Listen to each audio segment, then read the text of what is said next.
الحمد لله والصلاة والسلام على سيدنا ونبينا وحبيبنا محمد وعلى آله وأصحابه أجمعين. رب اشرح لي صدري ويسر لي أمري واحلل عقدة من لساني يفقه قولي. اللهم افتح علينا فتوح العارفين وارزقنا فهم النبيين وإلهام الملائكة المقربين. يا حي يا قيوم يا رب موسى وهارون ونوح وإبراهيم ومحمد صلى الله عليه وسلم. أكرمنا بجودة الحفظ والفهم وارزقنا الحكمة وثبات الذهن والعقل والحلم والعلم والنجاة في الدنيا والآخرة بحق سيدنا محمد صلى الله عليه وسلم يا رب العالمين. Alhamdulillah, bersyukur kita kehadirat Allah Subhanahu wa taala dapat kita sama-sama pada pagi ini meneruskan lagi pengajian kitab kita Bab Harap yang dikarang oleh Al-Alim Al-Allamatu Al-Jami' Bain Al-Ilm Al-Syari'ati Wal-Haqiqah Tuan Haji Abdul Samad Muhammad Salih Al-Karim Al-Lantani rahimahullahu ta'ala rahmatan wasi'ah. Muslimin dan muslimat yang dirahmati oleh Allah Subhanahu wa ta'ala, pada pagi ini kita sambung qala al-musannifu rahimahullahu ta'ala wa nafa'ana Allahu bi'ulumihi fid dharain amin. Fasal pada taubat. Ini suatu fasal pada menyatakan taubat. Firman Allah Subhanahu wa ta'ala, wa tubu ila Allahi jami'an ayyuhal mu'minun la'allakum tuflihun. Wa tubu ila Allahi jami'an ayyuhal mu'minun la'allakum tuflihun. Surah An-Nur ayat 31.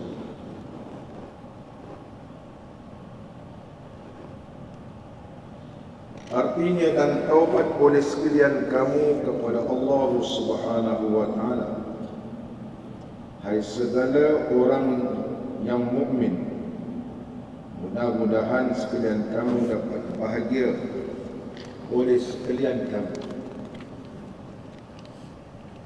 Pembahasan pada pagi ini berkaitan tentang bertaubat. Kerana dengan bertaubat tersebut, maka ianya akan mendapat kebahagiaan. Kerana dengan bertaubat hati itu bersih, maka barulah ianya diterima oleh Allah Subhanahu wa ta'ala segala amalan kita. Sebab itu Allah Subhanahu wa ta'ala menyuruhkan kepada umat Nabi SAW ini dalam satu perintah, wa tubu ilallah, bertaubatlah kamu kepada Allah Subhanahu wa ta'ala. Ini adalah merupakan dalil wajib bertaubat. Kerana wa tubu adalah fi'lu amrin, ia adalah fi'l amar yang menunjukkan perintah. Menerusi firman Allah Subhanahu wa ta'ala ini disebut oleh ulama, kewajiban bertaubat ini adalah berdasarkan al-aqlu wal-naqlu, iaitu berdasarkan dalil Quran dan juga dalil sunnah serta akal yang mewajibkan supaya bertaubat. Dalil daripada Quran sebagaimana ayat yang telah kita baca, iaitu dalam surah An-Nur ayat 31. Menerusi hadis Nabi sallallahu alaihi wasallam, Nabi sallallahu alaihi wasallam bersabda, wa tubu ila Allahi qabla an tamutu. Bertaubatlah sekalian kamu sebelum kalian mati. Bila dah mati tak ada sempat dah bertaubat. Muslimin dan muslimat yang dirahmati oleh Allah Subhanahu wa taala, menerusi firman Allah taala ini, Sayyidina Umar radhiyallahu an pernah berkata, ijlisu ila tawabin fa innahum arraqqu afidatan. Duduklah sekalian kamu dengan orang-orang yang bertaubat, kerana sesungguhnya orang yang bertaubat tersebut hatinya lembut. Orang yang bertaubat hatinya adalah hati yang lembut. Apabila dia bertaubat, hatinya sentiasa tersentuh, mengingatkan tentang kematian, rasa seolah-olah dia rasa macam dia dah hampir nak mati. Orang yang kurang bertaubat, dia tengok orang mati pun dia tak ada terasa. Tapi orang yang sentiasa bertaubat, dia sentiasa hatinya dalam keadaan rindu kepada Allah dan hatinya begitu lembut, sebagaimana yang disebut oleh Sayyidina Umar radhiyallahu an. Muslimin dan muslimat yang dirahmati oleh Allah. Dalam hadis Nabi sallallahu alaihi wasallam, Nabi sallallahu alaihi wasallam bersabda, sesungguhnya dosa ini ada tiga jenis. Dosa ini ada tiga, iaitu ada dosa yang diampun, zambun yughfaru, itu dosa yang diampun. Yang kedua, ada dosa yang tidak diampun. Dosa ni ada dosa yang diampun oleh Allah dan ada dosa yang tidak diampun oleh Allah Ta'ala. Dosa yang tidak diampun oleh Allah iaitu tidak diterima taubat. Ada dosa yang mana kalau dia bertaubat tidak diterima oleh Allah Subhanahu wa taala taubatnya, dan dosanya tidak diampun oleh Allah Subhanahu wa taala. Zambun yughfaru wa zambun la yughfaru wa zambun la yutraku. Yang pertama, dosa yang diampun oleh Allah Ta'ala, itu dosa hamba Allah dengan Allah. Ni itu terpulang dari Allah Ta'ala. Kalau Allah terima taubatnya, maka Allah ampun. Ada dosa, iaitu dosa la yughfar, tidak akan diampun oleh Allah Subhanahu wa taala. Itu dosa syirik. Dan kalau bertaubat, ada taubat yang tidak diterima oleh Allah. Sebagaimana yang diriwayatkan daripada Abdullah bin Abbas radhiyallahu anhuma menyebut, at-taubatu maqbulatun min kulli taibin ila yaumil qiyamah illa min thalathatin. Taubat ni akan diterima oleh Allah sehingga hari kiamat, kecuali tiga golongan yang Allah tak terima taubatnya. Yang pertama, iblis.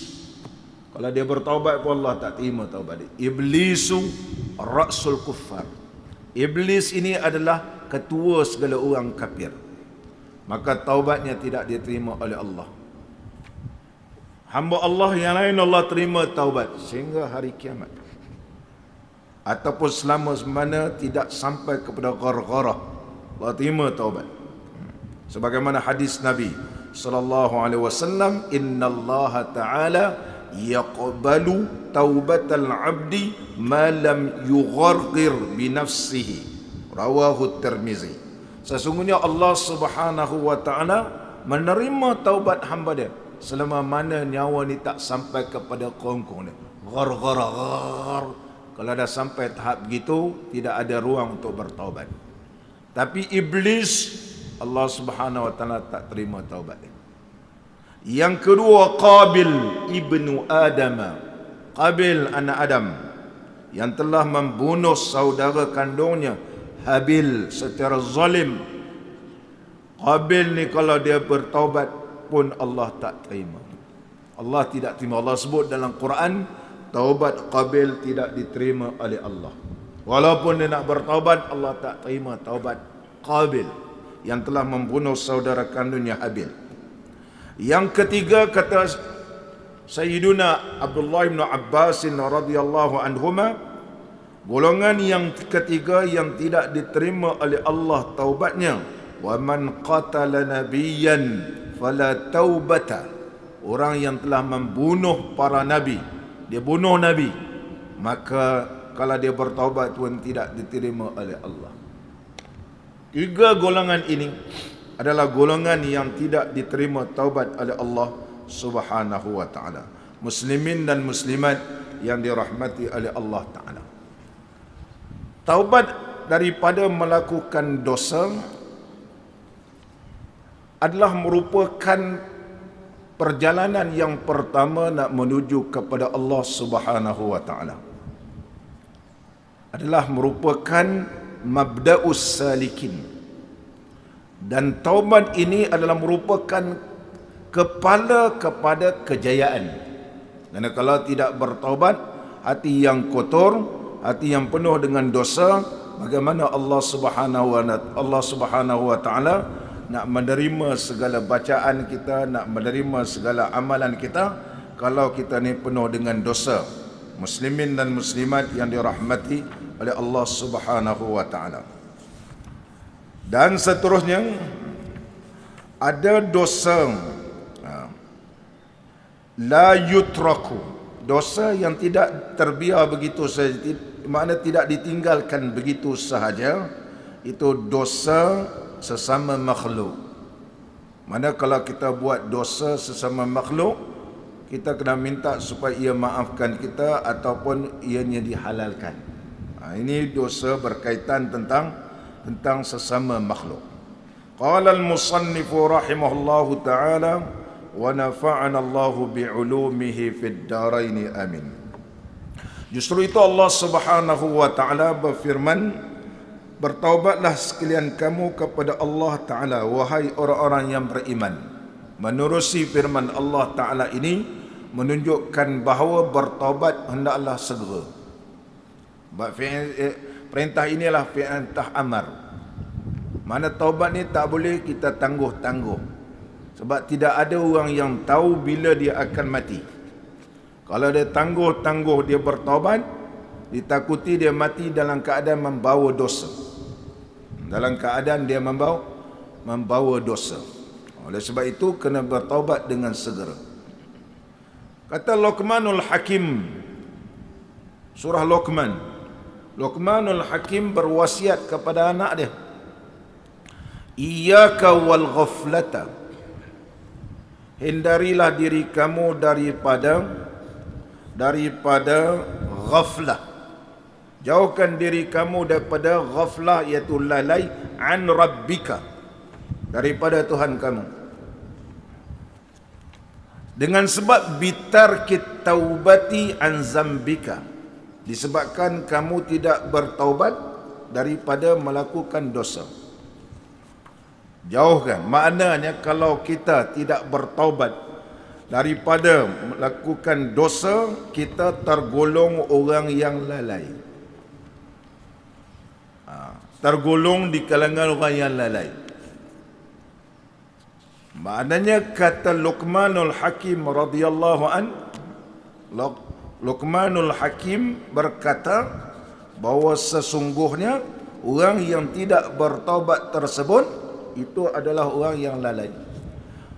Fa inna kullaman taraka taubata, kata Luqmanul Hakim kepada anaknya, sesungguhnya orang yang meninggalkan taubat, fa innahu yata'arradu khataraini, maka ia terdedah dua bahaya. Mana kalau orang yang menangguhkan taubat ataupun dia tinggalkan taubat, buat dosa biar gitu, maka dia akan terdedah kepada dua bahaya yang amat besar.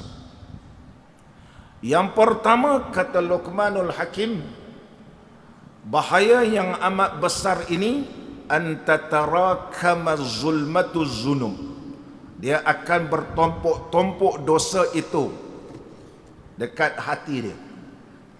Maka kalau dia buat dosa, dia biar. Dia buat dosa lagi, dia biar. Maka dia akan bertumpuk-tumpuk, bertempik-tempik gitu. Dia akan bertempik-tempik. Karena sesungguhnya at-tabi' ini disebut oleh Sayyidina Umar radhiyallahu an, at-tabi'u mu'allaqun biqaimatil arsy. Tabi' ni maknanya yang mengetuk ataupun yang mengecop. Cop ini ada tergantung di tiang arsy Allah. Manakala kita buat dosa, dia akan bertumpuk-tumpuk. Bila dah tumpuk, kalau cum terus termeterai, payah. Sebab itu Sayyidina Umar radhiyallahu an berkata, at-tabi'u mu'allaqun biqaimatil arsy, ianya tergantung di tiang arasy. Wa idza intahakat al-hurumat wastahallat maharim, apabila telah diceroboh ataupun telah melakukan benda yang diharam oleh Allah, mana mereka telah ceroboh benda yang diharam, Allah kata benda ni haram, kemudian dia buat benda haram dan menghalalkan apa yang telah diharam oleh Allah, arsadullahu tabi'an, maka Allah utuskan yang cob ini, wa taba'a 'alal qulubi bima fiha, dan dimeteraikan atas hati tersebut dosa yang telah dilakukan. Apabila sudah wa taba'a Allahu, Allah telah copkan atas hati, payah nak. Dia memerlukan taubat yang berterusan, memerlukan taubat nasuha. Macam mana nak tahu taubat nasuha kita diterima ataupun tidak? Nanti kita bahas selepas ini. Muslimin dan muslimat yang dirahmati oleh Allah. Oleh sebab itulah Luqmanul Hakim berkata, kalau diterus buat dosa tak bertobat, kemudaratannya ada dua khataraini azimataini, dua bahaya yang terdedah kepada dia. Pertama, dosa kegelapan, dosa itu bertumpuk-tumpuk dan ditakuti. Allah memerintahkan, iaitu at-tabi' yang mengecap ini, mencop ini, yang memeteraikan ini, ketuk terus, maka sudah termeterai di hatinya. Ini berat. Setakat taubat ya astaghfirullah tidak memadai. Astaghfirullah belum taubat. Sebab taubat dia ada 3 rukun. Tapi kalau nak bertaubat, ya astaghfirullahalazim. Tapi astaghfirullah belum lagi bertaubat, sebab tidak memenuhi rukun-rukun taubat. Salah satu bertaubat ialah beristighfar daripada melakukan dosa, dan ada seterusnya lagi, hendaklah melakukan ibadah, itu amal-amal yang soleh. Muslimin dan muslimat yang dirahmati oleh Allah. Okey, kita terus dulu bacaan kitab kita. Dan yang kedua, an yu'alijahul marad wal mautu fala yajid muhlatal ishtighal bil mahwi wal izalah. Dia kata terdedah kepada 2 bahaya. Kenapa? Kalau dia sakit. Orang yang buat dosa ni dia sakit. Bila sakit, pergi baliklah pergi berubat. Kalau kita sakit, ni kalau kita ada sakit, lepas sembahyang subuh ni, ada 5 ubat kita. Hatta pergi masjid pun bawa. Ni ada separuh, ini kena makan, cepat-cepat minum. Kalau bersahur cepat, ni makan untuk kencing manis, ini untuk darah tinggi, ini cair darah, macam-macam package. Fikir makan ubat, bukan fikir bertaubat. Fikir makan ubat, lepas ni makan ubat, tengah hari keram makan ubat, malam keram makan ubat. Bukan fikir taubat, fikir makan ubat. Kalau dah sakit, kata Luqmanul Hakim, kita sibuk fikir makan ubat. Ada sempat bertaubat, nah fikir makan ubatnya. Anak kita tak tanya kita, dia tanya apa? Mak, dah makan ubat? Begitu. Dia tanya dah makan ubat. Ini betul yang disebut oleh Luqmanul Hakim. Kalau kita fikir-fikir, betul. Kalau dah sakit, fikir nak makan ubat je. Maka kita pergi balik, sibuk. Dia kata sibuk kerana nak menyembuhkan penyakit kita, nak bagi sihat, sampai kita terlupa dan terlalai daripada nak bertaubat.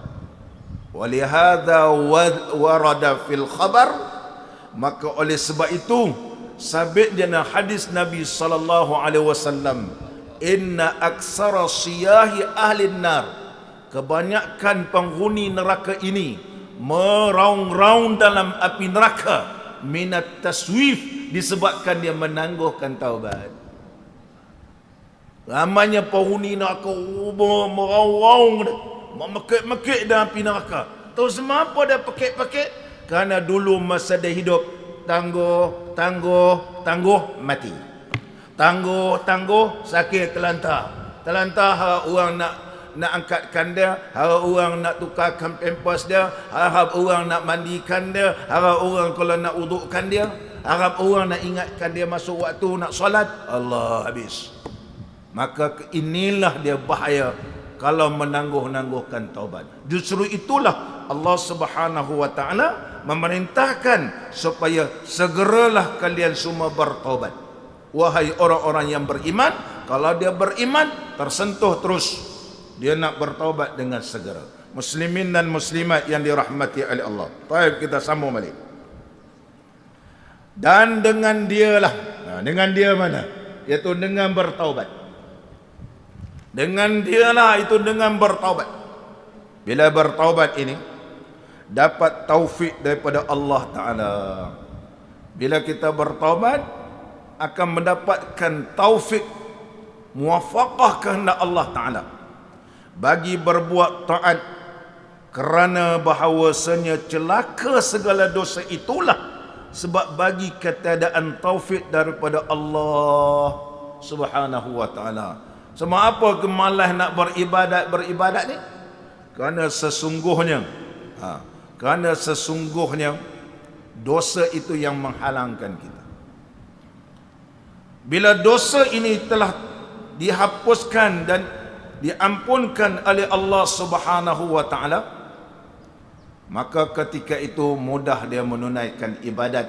Allah memberikan taufik kepada dia. Allah memberikan taufik kepada dia. Muslimin dan muslimat yang dirahmati oleh Allah Subhanahu wa taala. Kemudian bila dia bertaubat, Allah Subhanahu wa taala ringankan orang ni buat ibadat. Kalau dia bertaubat lagi dengan sebab taubat itu dan menegah ia Allah Ta'ala daripada berjalan kepada taatkan Allah dan menegahkan ia dengan sebab bertaubat tadi daripada berjalan kepada taatkan Allah Ta'ala, kerana berat segala dosa itu menegahkan ia daripada ringan dan rajin kepada ibadat. Kerana dosa ni lah dia jadi berat je. Sebab apa berat nak semayang malam? Kerana dosa. Kerana apa kita berat nak berzikir? Dosa. Tapi apabila kita jaga ini, maka Allah Subhanahu wa taala akan berikan kepada kita keringanan, sebab Allah Subhanahu wa taala lihat hamba ini telah menunaikan amanah dia. Bila ditunaikan amanah dia, Allah Subhanahu wa taala tunaikan dan berikan segala apa yang dia nak. Justru itulah ulama menyatakan, ulama tasawuf menyebut, innallaha subhanahu wa ta'ala asarra ila abdihi sirraini. Allah Subhanahu wa taala telah menyembunyikan kepada hambanya dua rahsia, benda yang tak nampak. Yang pertama, apabila keluar daripada perut ibu, bila keluar daripada perut ibu, maka Allah Subhanahu wa taala sebenarnya berfirman, hanya kita tak dengar sebab Allah bersifat dengan sifat kalam. Bila keluar saja daripada perut ibu, semua orang keluar daripada perut ibu ni, Allah berfirman, abdi qad akhrajtuka min batni ummiki atau min batni ummika ila dunya tahiran nazifan. Wahai hambaku, telah aku keluarkan engkau daripada perut ibu engkau. Kalau perempuan min batni ummiki, kalau laki min batni ummika, keluar daripada perut ibu kamu dalam keadaan bersih, suci. Sekarang aku amanahkan umur kamu. Istauda'tuka umraka. Aku taruhkan umur kamu. Macam kita wadiah. Sistem wadiah, kita simpan duit kat bank, kita ambil. Sistem wadiah, minta pihak bank jaga harta kita. Begitu Allah berikan umur kepada kita. Dan telah aku amanahkan jaga umur ini. Maka lihatlah bagaimana kamu jaga amanah ini, dan bagaimana kamu besok dengan umur kamu itu, kamu bertemu dengan aku. Ini kita tak nampak, tapi sebenarnya itulah Allah Subhanahu wa taala telah sebut ketika mana setiap insan yang keluar daripada perut ibunya. Kita semua ni Allah dia kata begitu. Yang kedua, ketika keluar roh. Bila keluar saja roh ni, Allah akan tanya, "Madza sana'ta fi amanati indaka?" Adakah bagaimana kamu menunaikan amanat aku? Adakah kamu telah pelihara sehingga kamu bertemu pada hari ini yang mana aku akan tunaikan segala janji-janjiku?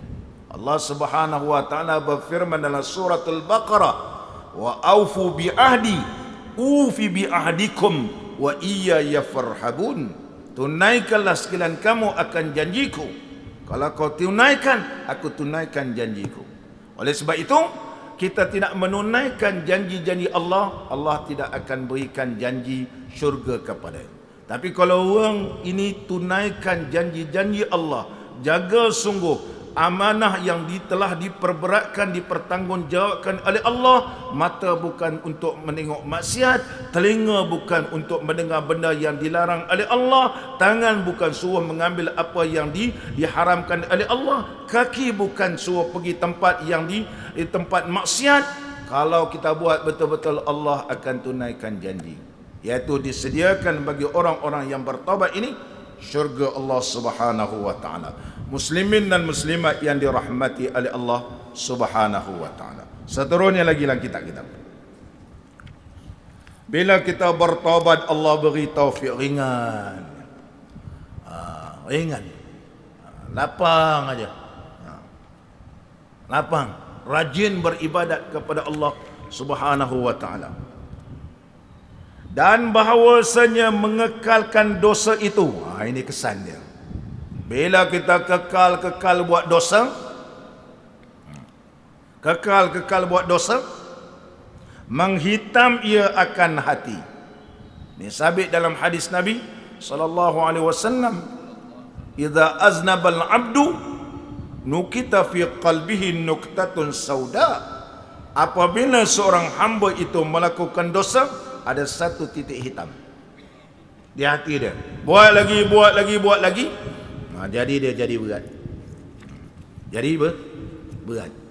Itu sebab kalau kita baca kitab Syekh Ibn Athaillah Sakandari rahimahullah ta'ala, Tajul Arus, belah depan sekali bab taubat, dia kata diumpamakan seperti periuk yang baru dibeli. Mungkin tu Syekh megang kitab, dia tergambar di zaman itu periuk. Macam kita lah beli periuk. Dulu beli kampung Jawa, beli periuk berkilat. Zaman tu kita pakai dapur kayu. Bila kita masak, periuk ni berkilat ni. Tapi kalau guna dapur kayu, dia dah hitam. Dapur sekarang pun hitam juga. Tapi dia taklah hitam seperti pakai dapur kayu. Dari Syekh Ibn Atha menyebut, periuk ni kita biarkan dia, jangan basuh. Lama dia bertumpuk lagi. Jeffrey cuba tengok periuk, jangan dibasuh. Jangan basuh. Periuk kuali, biar gitu. Bertahun-tahun jangan dibasuh.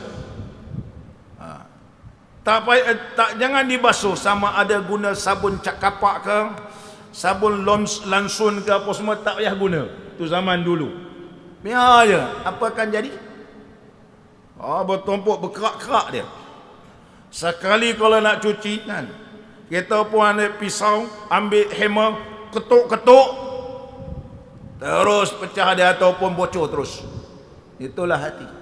Kata Syekh Ibn Athaillah Sakandari rahimahullah ta'ala, itulah umpama hati. Hati ni biar hitam, payah dah. Nak dikikis, osak terus, dia memerlukan kepada konsisten istiqamah, membersihkan hati ni. Buat dosa, cuci. Buat dosa, cuci. Kalau dia sentiasa dibersih, berkilat je. Walaupun 20 tahun periuk tersebut macam baru beli semalam, berkilat je, cantik aja. Inilah diumpamakan hati. Kalau dibiar dia memberikan kesan, iaitu hitam pada hati dan mengkeraskan ia akan dia. Keraslah. Kalau kita periuk itu dah cepat, sepatutnya cepat panas, dia lambat panas. Kenapa? Kerana telah ditutupi dengan karat yang begitu banyak, iaitu hati ini. Maka tiada dapatlah lazat dan manis pada berbuat ibadat. Itu daripada implikasi dia. Mana kalau biar, maka dia akan menyebabkan tak ada rasa manis beribadat kepada Allah Subhanahu wa taala. Sebab apa kita ni tak rasa manis? Sebab kita ni banyak dosa. Kita baca Quran tak ada rasa manis, kita semayang pun ya semayang biasa. Semayang bukan tak semayang dia, tapi tidak merasakan kenikmatan. Dijadikan solat itu penyejuk mata hatiku. Penyejuk mata hatiku. Jadi macam mana kita tak dapat?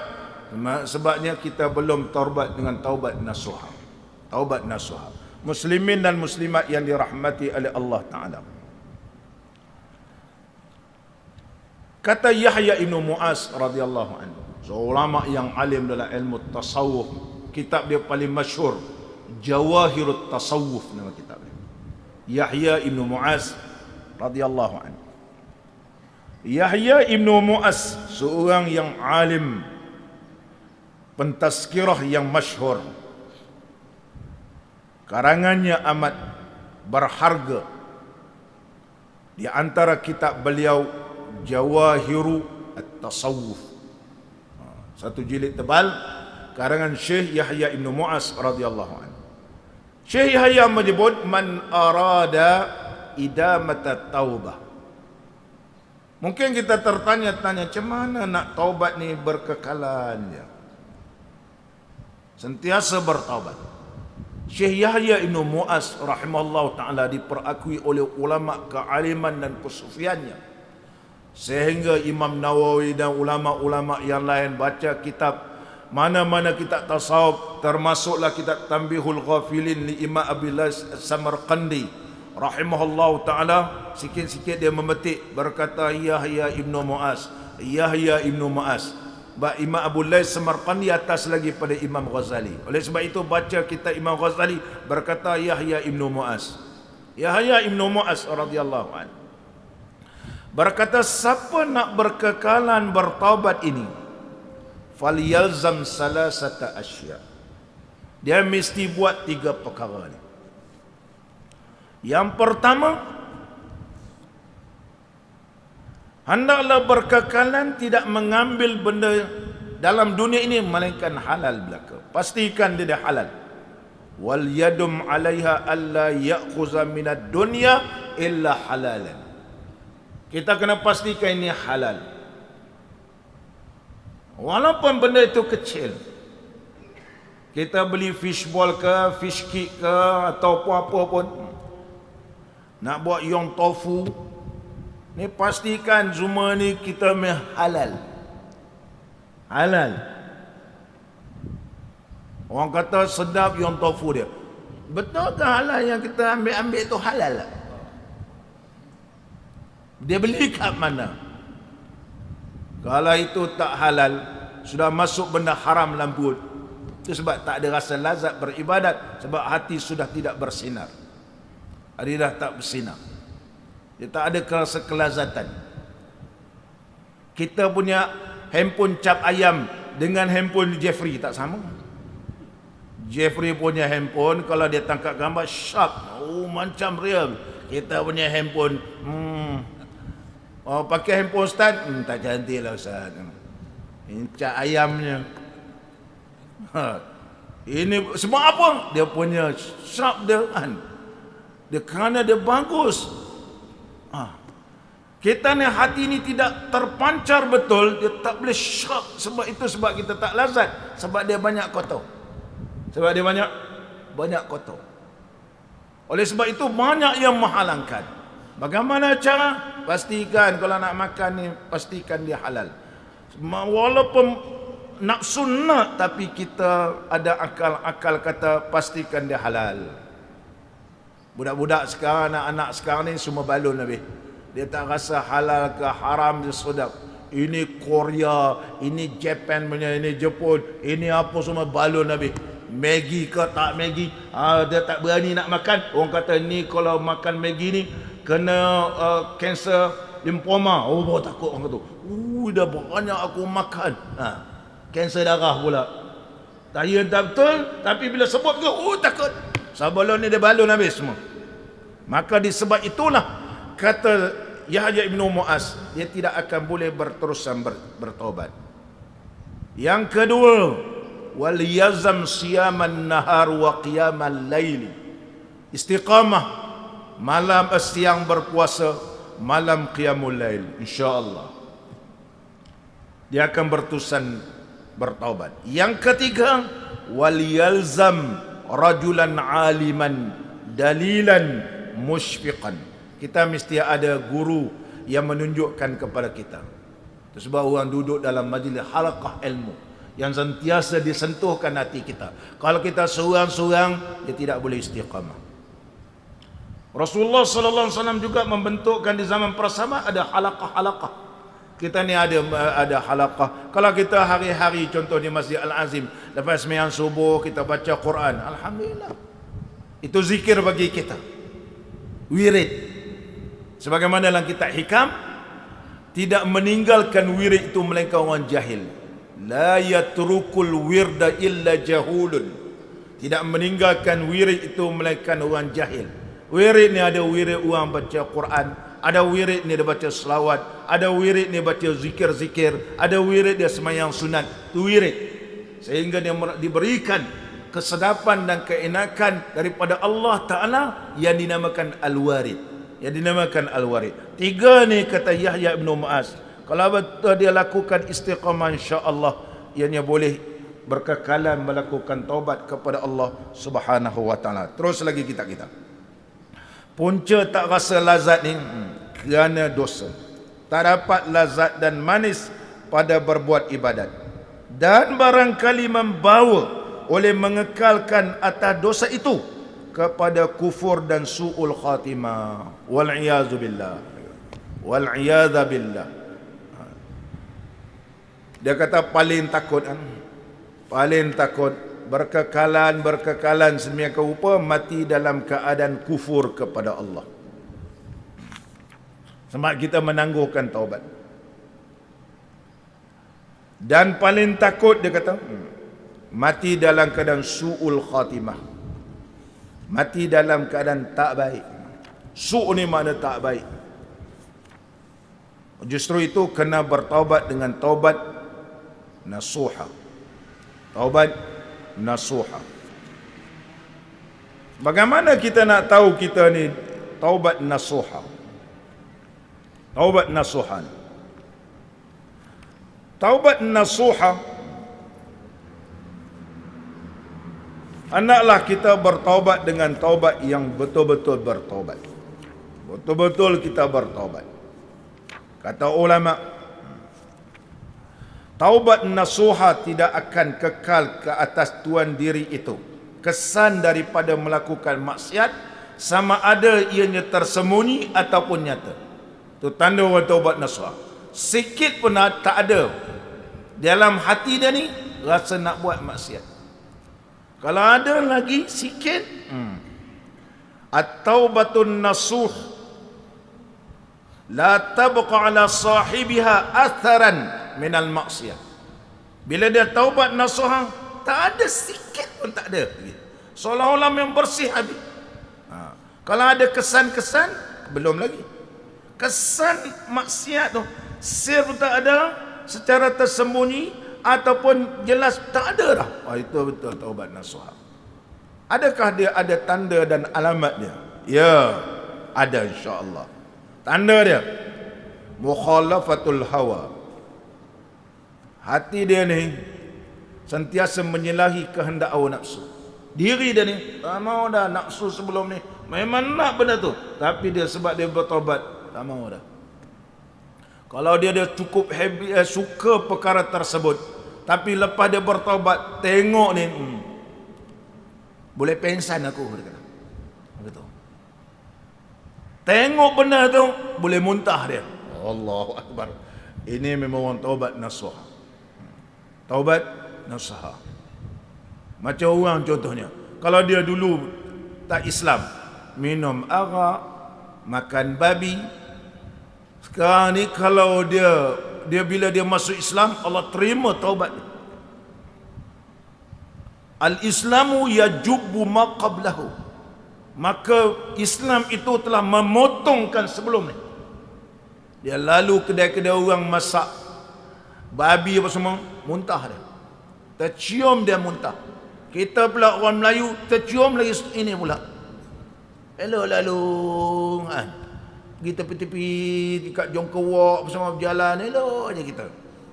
Oh ni, dia kata jangan. Aku tak boleh. Walaupun dulu itulah makanan dia. Walaupun dulu itulah minuman dia. Minum arak. Dia tengok orang minum arak, pasal nak tumbang dia pening. Kita pula tengok orang minum arak, nak tahu jenis arak apa pula tu.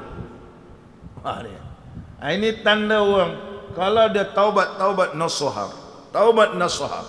Walaupun sebelum itu dia suka, bila dia taubat tak ada kesan dalam hati dia. Memang dia bersih betul. Mukhalafatul hawa. Yang kedua, kasratul bukai. Banyaknya menangis. Kita tak sampai macam Sayyidina Umar, Sayyidina Abu Bakar, sampai berlekuk dahi, berlekuk pipi ni, menangis. Kita ada sini jeragat. Mana? Bukan kerana menangis mengenangkan dosa, tapi kerana banyak kolesterol. Banyak kolesterol. Sini tengkuk lah apa semua banyak hitam-hitam kolesterol. Bukan kerana titisan air mata yang melekukkan sehingga hitam. Allah berbeza Sayyidina Abu Bakar, Sayyidina Umar dan sebagai para sahabat. Kerana mereka ini taubat nasuha diterima oleh Allah. Kasratul buka, banyak menangis. Dan seterusnya mukabadatul ju'i wal zamai, bersungguh-sungguh melaparkan diri dan juga dahaga. Mana kuat bertaubat, kuat berpuasa, kuat bermujahadah. Ini di antara tanda-tanda seorang yang mana taubatnya ialah taubat nasuha. Muslimin dan muslimat yang dirahmati oleh Allah Subhanahu wa taala. Terus lagi kita. Qala al-musannif rahimahullah taala. Berlindunglah kita daripadanya. Minta ke Allah taala supaya kita ni jangan mati dalam keadaan su'ul khatimah. Berlindung kita kepada Allah taala supaya Allah Subhanahu wa taala tak matikan kita di atas kufur. Kita berlindung dengan siapa? Dengan Allah taala yang amat murah, seperti firman Allah Subhanahu wa taala dalam suratul Rum ayat 10 ni. Thumma kana aqibatal ladzina asa'u su'a an kadzabu bi ayatillah. Artinya kemudian adalah akhir pekerjaan segala mereka yang berbuat kejahatan mereka itu akan sebagai perbuatan yang jahat itu, bahawa mendustakan mereka itu dengan segala ayat-ayat Allah Ta'ala. Ini orang kafir dan penghuni neraka. Summa kana aqibatal ladzi na'asa'u Dia ada di depan tu ada pembetulan. Kalau kita tengok pembetulan, cara tulis dia kan, muka surat nombor 3, baris 10, as-sa'u. Tulis itu salah, yang betul as-sa'u. Su'a. Su'a ni dia adalah muannas. Contohnya al-ahsanu, terbaik. Muannas dia husna. Jadi su'a ini ialah merupakan muannas. Kalau kita kata al-hasan itu baik, al-husna lebih baik. Mana penghuni syurga dia kerana terbaik akan digunakan husna. Walillahil asmaul husna. Sebab apa guna al-husna? Sebab menunjukkan terlampau baik. Guna ayat su'a ni menunjukkan terlampau buruknya, celakanya penghuni neraka. Dia akan jadi orang paling celaka, iaitu neraka. Kalau al-husna paling baik, syurga. Jadi ulama menyatakan sebab apa di atas timbangan muannas? Kerana menunjukkan buruknya kelakuan itu dan kecelakaan yang akan menimpa kepada orang yang buat dosa ini, iaitu neraka. Iaitu neraka. Gunakan muannas. Apa beza contoh? Al-hasan jadi husna. Jadi husna itu ialah muannas, iaitu di atas timbangan fu'la, iaitu husna. Begitulah ayat ini. Akhir pekerjaan orang yang buat jahat ini, yang mendustakan ayat-ayat Allah, ialah mendapat kemurkaan Allah dan Allah masukkan dalam api neraka. Dan dia kata, dengan ayat dan segala ayat-ayat Allah mana mereka dustakan, dan iaitu Quran, dia mereka ni dustakan, orang kafir ni mendustakan Quran ataupun orang yang melakukan dosa ni. Dan jikalau adalah muwafaqah takdir Allah Ta'ala dan qada'nya atas orang yang tiada tobat daripada dosa itu dengan berbuat ibadat, maka berbuatlah ia akan dia dengan segan lagi penat, iaitu dengan malas. Orang selalu orang belah utara ataupun belah timur, pantai timur ni, ada kata ana segan lah. Kita kata malu apa kalau kita rasa segan tu malu? Mana dengan malas, dengan segan lagi penat, dengan sebab tiada bertobat daripada dosanya yang celaka ia, iaitu yang celaka ia akan dia. Allahu Akbar. Kalaulah dia segan, dia ditangguh. Pasal malah nak bertobat, kesan dia apa? Kesan dia akan menyebabkan dia menyesal besok. Menyesal di akhirat nanti. Muslimin dan muslimat yang dirahmati oleh Allah Ta'ala. Oleh sebab itulah kita bertaubat ni mesti ada 6 syarat. Mesti ada 6 syarat. Sebagaimana Ibnu Mubarak radhiyallahu anhu, dia pernah dengar seorang lelaki, astaghfirullah, astaghfirullah, astaghfirullah, astaghfirullah, astaghfirullah. Faqala ama alimta anna sur'atal lisan bil istighfari taubatul kadzabin. Maka Abdullah Mubarak radhiyallahu anhu pergi cakap pada budak muda ni. Kau lagu istighfar, astagfirullah, astagfirullah, astagfirullah, astagfirullah, astagfirullah. Macam kita lah, subhanallah, subhanallah, subhanallah, subhanallah. Laju-laju ni bukan sunnah Nabi. Dia kata astagfirullah, astagfirullah, astagfirullah. Kerana kita satu hari nak cukup 70, lepas semayang kedua astagfirullah, astagfirullah, astagfirullah, astagfirullah. Laju. Maka Abdullah bin Mubarak tegur dia. Ama alimta anna sur'atal lisan.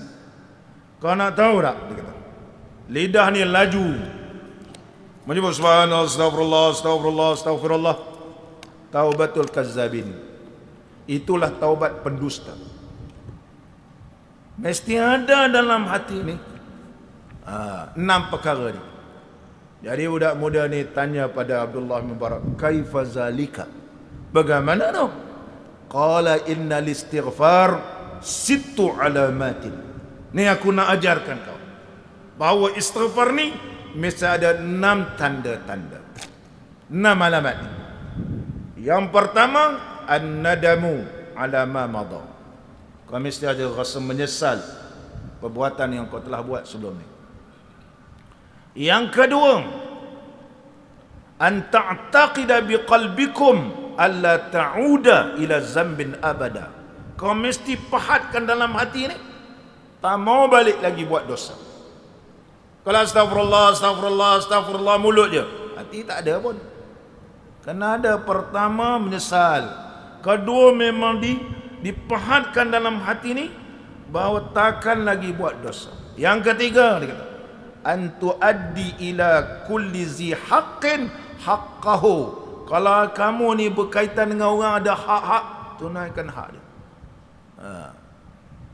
Kalau mengambil harta orang, kena pulangkan balik atau minta halal. Ini berat ni. Mana taubat ni nak sampai betul taubat nasuha, bukan setakat di lidah. Kita mengelatlah, kita memperkenalkan orang dan sebagainya. Allahu Akbar. Ni benda berat. Dan yang ketiga tadi, yang keempat, an tu'idal fara'id allati dayya'taha. Mana-mana fardu yang kau dulu tak buat, kena qada. Nanti kita jumpa dalam kitab kita ni. Kena qada. Kena qada. Yang telah kau sia-siakan sebelum ni. Yang kelima, an ta'mida ilal badan alladhi, dia kata hendaklah kamu bersungguh-sungguh melakukan ibadat kalau ianya sudah terbentuk darah daging kamu ni, dengan cara kamu leburkan dia. Macam kita dah makan benda haram, benda-benda syubhat ni, dia tak boleh biar begitu. Kalaulah besi tu berkarat, maka kita kena cuci dia betul-betul, kita kikihkan dia, pakai ketah pasir, macam-macam jenis ketah pasir, daripada sekasar-kasar sampai sehalus-halus, barulah dia kilat. Nak bagi kilat lagi macam rim motor Jeffrey berkilat. Macam mana? Dah kilat, oh kilat. Macam mana dia pergi? Pakai ketah pasir yang paling halus. Dia kata, ustaz kalau nak kilat sport rim kereta tu, saya beli ketah pasir yang paling halus. Oh, tak kuasa lah aku. Nak gosok. Berkilat macam krum. Macam krum. Ini kena kesabaran. Begitu juga lah mati kita ni. Kalau badan kita telah bercampur benda haram, kena apa dia? Mestilah fatuzibuhu bil humum wal ahzan. Kita sedih, kita buat amalan soleh-soleh, barulah boleh dileburkan oleh Allah segala dosa tadi. Yang keenam, antuziqahu alamat ta'ah kama azaqtahu halawatal maksiyah. Kau mesti rasakan peritnya melakukan ibadat ta'at ini sebagaimana kau merasakan kemanisan buat maksiat. Dulu buat maksiat, oh seronok. Kena tukar. Sekarang buat beribadat, ya Allah, malam kena bangun ni, kena puasa, kena ni, kena zikir pula, ya Allah beratnya. Ini kena berapa ribu ni lah, berat. Kamu kena rasa pula keperitan melakukan taat sebagaimana kemanisan kamu melakukan maksiat. 6 ini kalau kau lakukan, kata Abdullah bin Mubarak radhiyallahu an, insya-Allah kau punya taubat tu ada tanda-tanda diterima oleh Allah Subhanahu wa taala. Seterusnya lagi kita dan kata dan seterusnya, maka berbuatlah ia akan dia dengan segan lagi penat, dengan sebab tiada taubat daripada dosa yang celaka ia akan dia. Titik situ. Dan kata setengah ulama, apabila tiada kuasa engkau atas sembahyang sunat pada malam dan tiada kuasa puasa pada siang hari, maka bahawasanya engkau tertambat dengan segala dosa. Itu punca dia. Tak boleh bangun malam, tak boleh puasa. Dosa telah ikat kita. Dan lagi pula taubat itu sebab bagi diterima ibadat. Jadi tanda-tanda bahawa ibadat seorang itu diterima oleh Allah ialah dengan berdasarkan dia bertaubat kepada Allah Subhanahu wa taala, kerana Allah hanya menerima ibadat orang-orang yang bertaubat. Ghafiridz dzambi wa qabilit taubi wa huwa alladhi yaqbalu at-taubata an ibadihi wa ya'fu 'anis sayyi'at. Allah sebut dalam surah Asy-Syura ayat 25. Dialah Allah yang menerima taubat daripada hamba-hambanya, dan dialah Allah yang memaafkan segala dosa-dosa sebelum ini. Allah menerima daripada orang-orang yang bertaubat kepada dia. Dan seterusnya lagi. Kata Al-Imam Al-Ghazali rahimahullah ta'ala, kerana taubat daripada segala dosa dan meredakan segala orang yang mempunyai hak itu fardu. Mana taubat ni adalah fardu. Imam Ghazali, kalau kita baca kitab beliau Al-Arba'in, Kitabul Arba'in fi Usuluddin, bab taubat pertama, dia sebut bertaubat kena segera. Begitu juga dalam kitab Ihya, begitu juga kitab ringkasan Ihya Mau'izatul Mukminin, itu bimbingan mukminin. Tajuk awal taubat, taubat alal fauri, taubat kena segera. Imam Ghazali kata sebab kita tak tahu bila kita mati. Dan kebanyakan ibadat itu sunat, maka tiada diterima daripada engkau akan kebajikan, padahal utang yang sudah tunai itu. Maknanya kalau kita buat ibadat ni banyak sunatnya, macam mana Allah nak terima ibadat sunat? Hutang fardu tak ditunaikan lagi, tak dibayar. Oleh sebab itu Syekh menyebut, dan kebanyakan ibadat itu sunat. Kita buat ni sunat, ni sunat, ni sunat, banyak sunat. Maka tiada diterimakan daripada engkau akan kebajikan, padahal hutang yang sudah tunai itu. Hutang ni belum ditunaikan lagi. Jadi hutang belum lagi dilansaikan, macam mana nak diterima? Bagaimana nak diterima oleh Allah Subhanahu wa taala? Oleh sebab itu dalam mazhab Imam Syafi'i, selagi mana ada qada, lagi itu tak boleh sembahyang sunat. Tak boleh sembahyang sunat. Selagi mana ada qada, lagi itu tak boleh sembahyang sunat. Mana apa sebab ulama Syafi'i kata begitu? Imam Syafi'i disebut dalam Furu' Masail. Sebab Imam Syafi'i kita ni tak bagi pengikut dia, maknanya ambil sambil lewa dah buat ibadat ni, dan jangan diqada pula pada waktu sembahyang tarawih.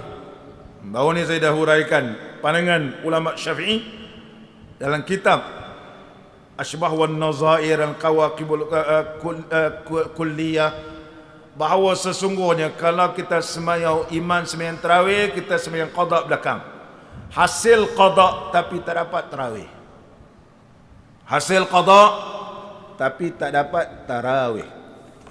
Siapa yang cakap? Syekh Ibn Salah, seorang ulama yang alim dalam ilmu hadis, kata yasihul qada, ada tasihul salatul qada, qada dia dapat, tetapi wala tahsul, maka tak dapat sawabus salati tarawih. Tarawih tak dapat. Tarawih tak dapat. Jangan nak tergih-gih bulan Ramadan, orang sembahyang tarawih dia ikut orang sembahyang tarawih pun yang boleh. Orang sembahyang fardu ikut orang sembahyang sunat boleh. Tapi kita tak dapat sembahyang sunat. Kita dapat fardu macam orang sembahyang sunat sekarang ni. Kita kalau masuk masjid tak perlu tanya orang, ni sembahyang fardu ke sembahyang sunat dia ni? Orang ni pun jawab, saya pun tak tahulah abang, tak sembahyang apa dia. Tak apalah, dia kata. Kalau dia pun tanya, ni sembahyang fardu ke apa dia? Dia sembahyang ba'diyah dong. Tak apalah, dia buat sembahyang lain. Sedangkan dia boleh ikut orang sembahyang sunat, sebagaimana kes Mu'adz radhiyallahu anhu. Maka dia boleh dapat, dia tetap dapat tunaikan sembahyang fardu. Dia dapat sunat ba'diyah orang ni? Tak dapat. Orang tu sembahyang sunat, kita sembahyang fardu. Kita dapat fardu, begitulah sembahyang tarawih. Kita sembahyang qada, imam sembahyang tarawih, imam dapatlah pahala tarawih, orang lain dapat pahala tarawih. Kita qada, tetap dapat qada, tarawih tak dapat. Ini dalam pembahasan al-umuru bimaqasidiha. Oleh sebab itu Imam Syafi'i menyebut qada kena qada dengan segera, kerana yang lain ni banyak sunat. Kalaulah qada tidak sempurna lagi, bagaimana nak diterima oleh Allah Ta'ala segala sunatnya? Muslimin dan muslimat yang dirahmati oleh Allah Ta'ala, InsyaAllah kita sambung akan datang. Lazim atas engkau dan betapa engkau munajat dengan Allah Ta'ala, dan engkau memohon daripadanya akan doa, padahal ia murka atas engkau sebab engkau derhaka kepadanya. Allahu Akbar. Minta ke Allah Ta'ala, macam mana nak minta? Yang fardu tak diqada lagi, Allah murka. Allah murka. InsyaAllah kita sambung akan datang. Mudah-mudahan pertemuan kita diberkati oleh Allah Subhanahu wa Ta'ala. Sebagai penutupnya, kalau kita tengok para alim ulama seperti Syekh Abdul Wahab Sya'rani rahimahullahu ta'ala, mereka ini cukup jaga dari sudut ibadat. Kalau dia nak semayang, dia nak berpuasa dan sebagainya, kalau disebut dia kata macam mana kadang, kalau kita nak beramal, sedangkan kita masih lagi dalam keadaan tidak bertaubat kepada Allah Subhanahu wa Ta'ala, maka kita kena pastikan bahawa bila kita nak beribadat, hati kita ini tidak teringat melainkan Allah. Kita nak bersedekah pun begitu. Sebagaimana Abdul Wahab Sya'rani menyebut, tidak akan berjaya ibadat itu melainkan hati yang bersih, akhlak yang murni. Maka Syekh Abdul Wahab Sya'rani rahimahullah ta'ala, beliau tidak akan takbiratul ihram semayang illa idza fattasha qalbahu, malaikat dia tengok hati dia. Kalau hati dia masih ada dendam dengan orang, berhasad dengan orang, mengata orang, melaga-lagaukan orang, ada syahwat dan sebagainya, dia rasa malu.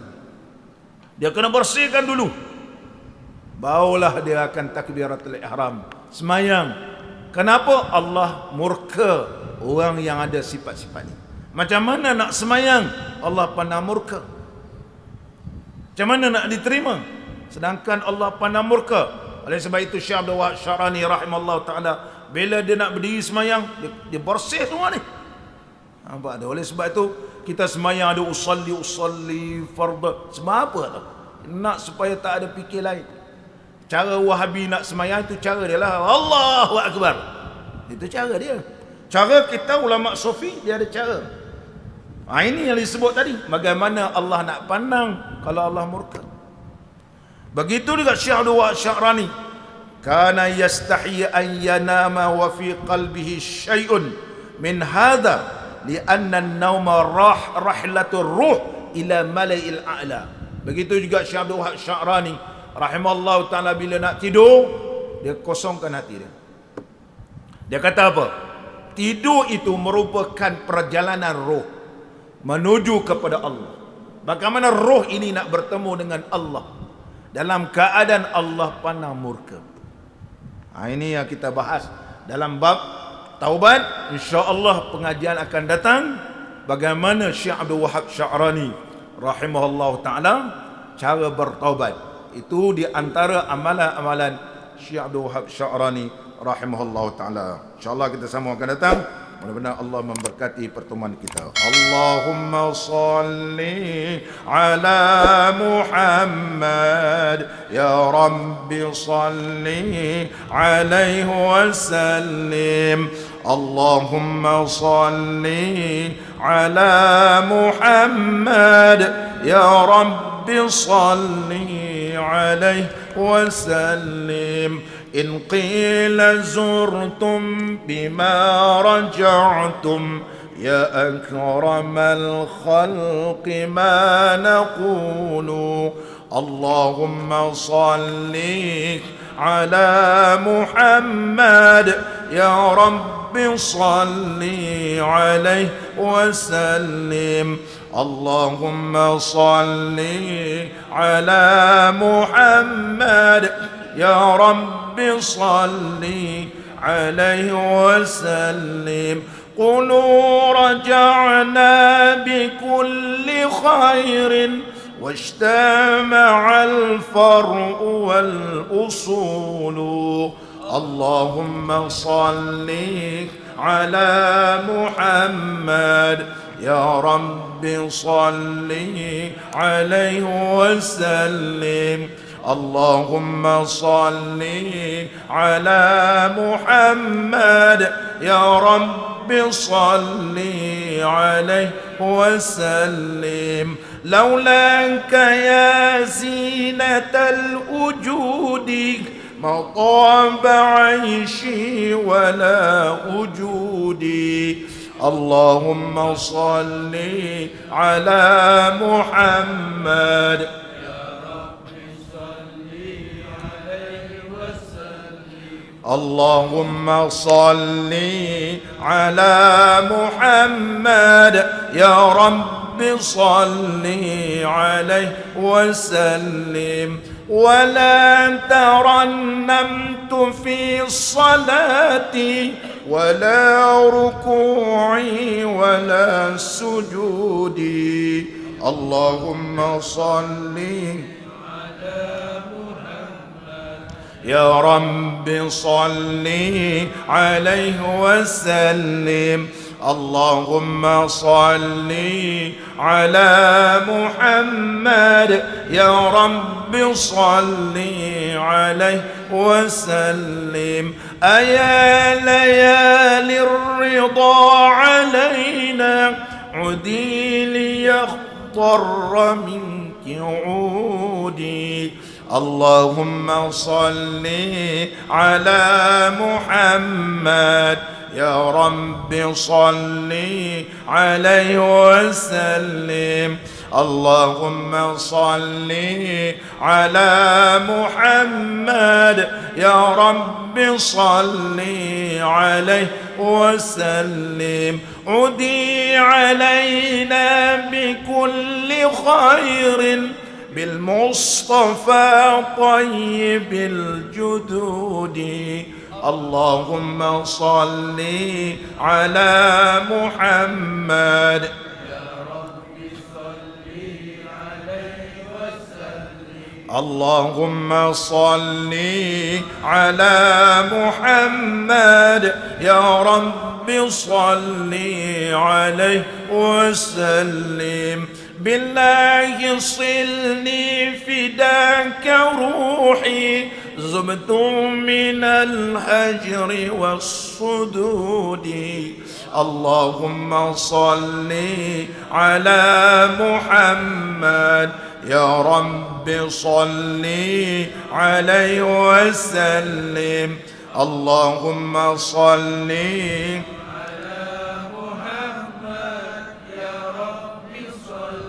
عليه وسلم. أنا الذي همت في هواكم يوما أراكم يكون عيدي. اللهم صل على محمد يا رب صل عليه وسلم.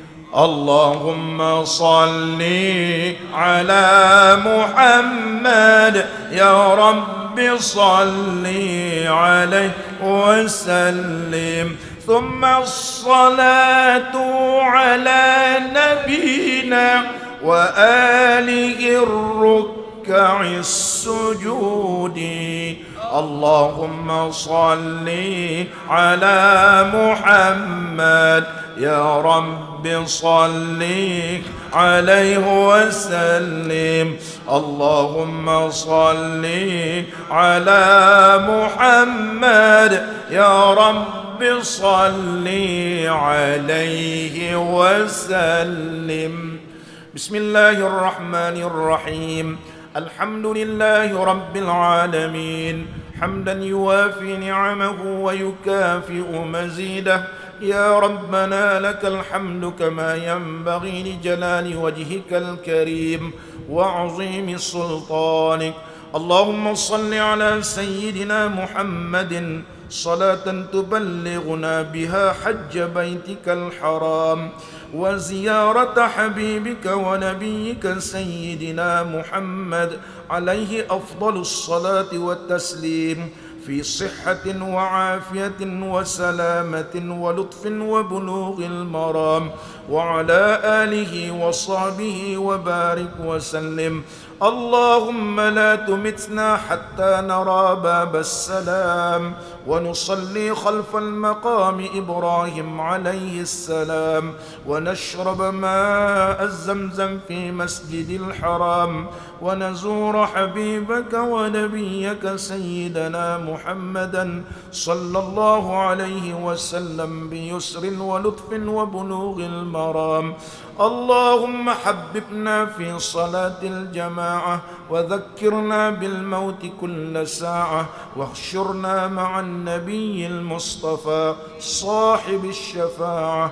ربنا آتنا في الدنيا حسنة وفي الآخرة حسنة وقنا عذاب النار. وصلى الله على سيدنا محمد وعلى آله وصحبه وبارك وسلم والحمد لله رب العالمين. تقبل الله منكم. إن شاء الله.